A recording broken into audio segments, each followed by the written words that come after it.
Hello, bachcho. Let's see the question. The question says that let f defined from R to R defined by f of x is equal to cos inverse minus of fractional part of minus x where curly bracket x is fractional part function, then which of the following is R correct?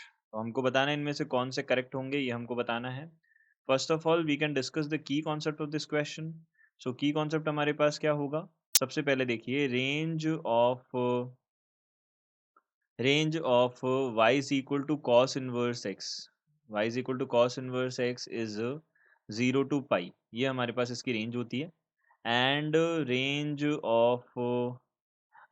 Of fractional part function y is equal to fractional part function, ये कितनी होती है हमारे पास में is ये हमारे पास बनती है.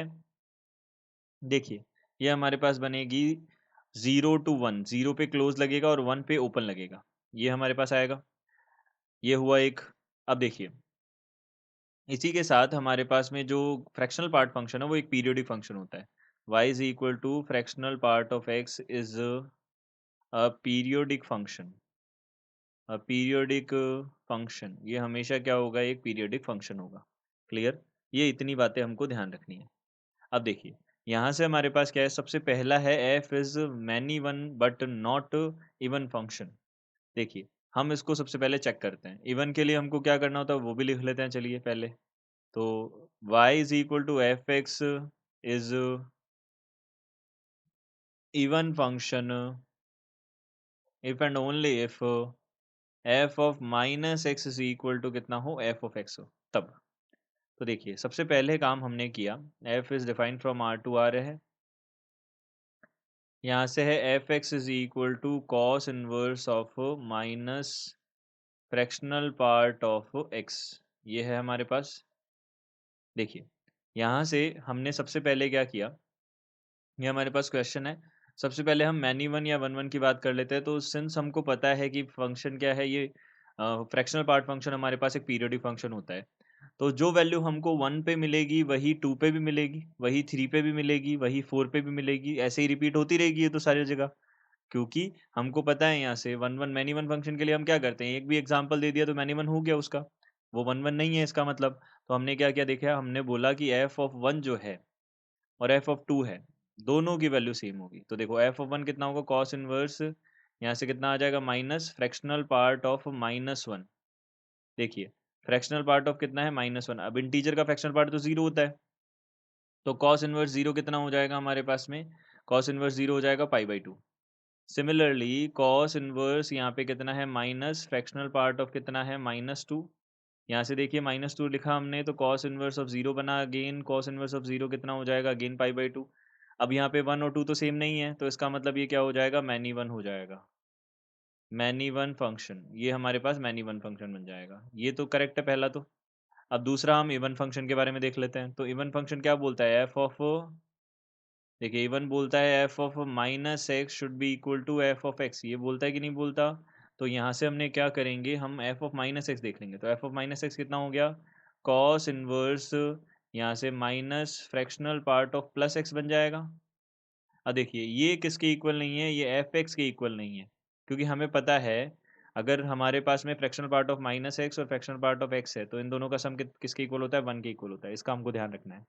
तो यहाँ पे हम बोल सकते हैं ये इसके इक्वल कभी नहीं आ सकता. Fractional part of minus x fractional part of x के इक्वल कभी नहीं आ सकता. इसके लिए इसका मतलब ये फंक्शन क्या नहीं होगा? Function is not function is not even function.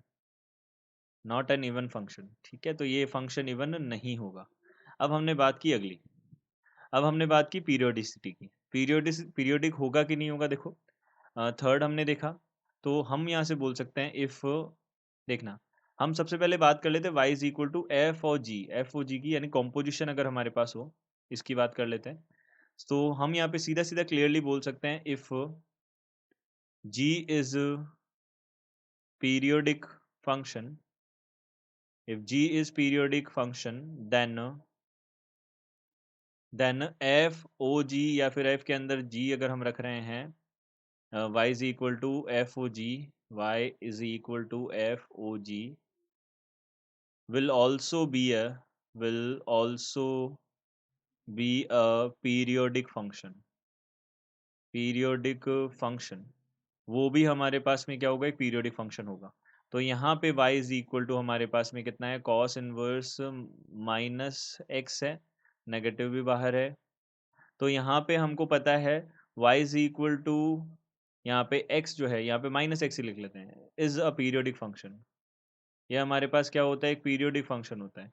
तो अगर ये पीरियोडिक फंक्शन है तो इसका कॉम्पोजिशन, अगर इसको हम कॉस इनवर्स में रख रहे हैं तो वो भी ऑब्वियसली क्या होगा, एक पीरियोडिक फंक्शन होगा। तो ये स्टेटमेंट हमारा ट्रू है। तो इसका मतलब अभी तक हमारा फर्स्ट करेक्ट आया है, सेकंड थर्ड करेक्ट आया। अब सेकंड को भी देखना है और फोर्थ को भी देखना है। अब सेकंड को देखने के लिए हम क्या बोल सकते हैं, इसका रेंज फाइंड आउट करेंगे सबसे पहले। तो हमको पता है यहाँ से जो फ्रैक्शनल पार्ट फंक्शन होता है उसका रेंज कितना होता है, देखिए यहाँ पे फ्रैक्शनल पार्ट फंक्शन जो होता है उसका रेंज होता है हमारे पास में 0 to 1 होता है। अगर मैं इसमें एक्स की जगह पे माइनस एक्स रखूँ तो भी इसका रेंज में कोई चेंजेस नहीं होंगे, वो 0 to 1 ही रहेगा। अब इसको अगर मैंने माइनस से मल्टीप्लाई किया था तब चेंजेस होंगे, अगर हमने बाहर माइनस से मल्टीप्लाई किया तो चेंजेस होंगे। और वो कितना बन जाएगा, ये बन जाएगा हमारे पास में ओपन -1 to 0 क्लोज, क्योंकि रिवर्स हो जाएगी यहाँ पे हमारे पास, ये चीज़ रिवर्स हो जाएगी। इनइक्वालिटी का यूज़ कर सकते हैं हम, देखिए ऐसे माइनस एक्स है, इसका वैल्यू कहाँ से कहाँ तक है, 0 to 1 तक है। 0 to कहाँ है, ओपन 1 तक है। यह है तो नेगेटिव से मल्टीप्लाई किया तो कितना आएगा, यहाँ पे 0। अब देखिए नेगेटिव से मल्टीप्लाई किया तो नेगेटिव से मल्टीप्लाई करने पे इनइक्वालिटी का साइन ऑपोजिट हो जाता है। तो यहाँ से हमने बोला -1 पहले आ जाएगा, माइनस आ गया यहाँ पे माइनस एक्स, ये बनेगा। और यहाँ से कितना आ जाएगा, 1, यहाँ से कितना आ जाएगा, 0 आ जाएगा, ये बन जाएगा। देखिए ये बन गया हमारे पास में। तो इस यही लिखा है हमने, देखिए 1 पे तो ओपन आना है, -1 पे तो ये ओपन आ गया।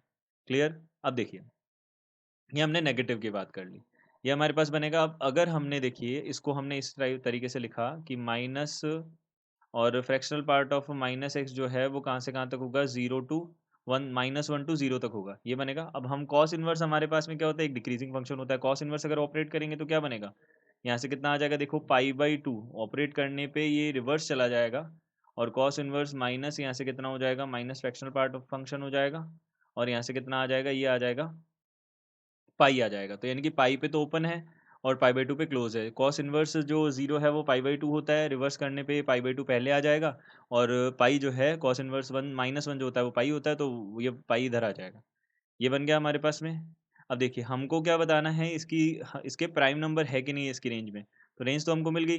रेंज कितनी बन जाएगी इसकी, रेंज हमारे पास सीधी सीधी कितनी आ गई, रेंज आ गई हमारे पास पाई/2 टू पाई/2 टू कितनी आ गई, पाई आ गई, ये बन गई। अब अगर ये बन गई तो हम देख सकते हैं पाई/2 का मतलब यहाँ पे 1.57 होगा, और 3.14 होगा पाई का मतलब। पाई कितना हो जाएगा, 3.14। तो यहाँ से एक तो आ जाएगा 2 और एक आ जाएगा 3, दो प्राइम नंबर्स हैं कि नहीं हैं, तो हम बोल सकते हैं यहाँ से कि ये हमारा सेकंड जो ऑप्शन है वो भी करेक्ट हो गया। अब देखिए graph of f does not lie below x axis. Obviously देखो अगर हमारे पास जो रेंज है, अगर जो हमारे पास रेंज है वो कितनी है, पाई/2 टू पाई है, तो ऑब्वियसली वो नेगेटिव तो कभी दे ही नहीं रहा, तो वाई एक्स एक्सिस के नीचे कैसे आएगा, एक्स एक्सिस के नीचे कभी ग्राफ आ ही नहीं सकता। तो फोर्थ भी करेक्ट हो गया। That means the all the options are correct. I hope you understood it well. Good luck. Thank you.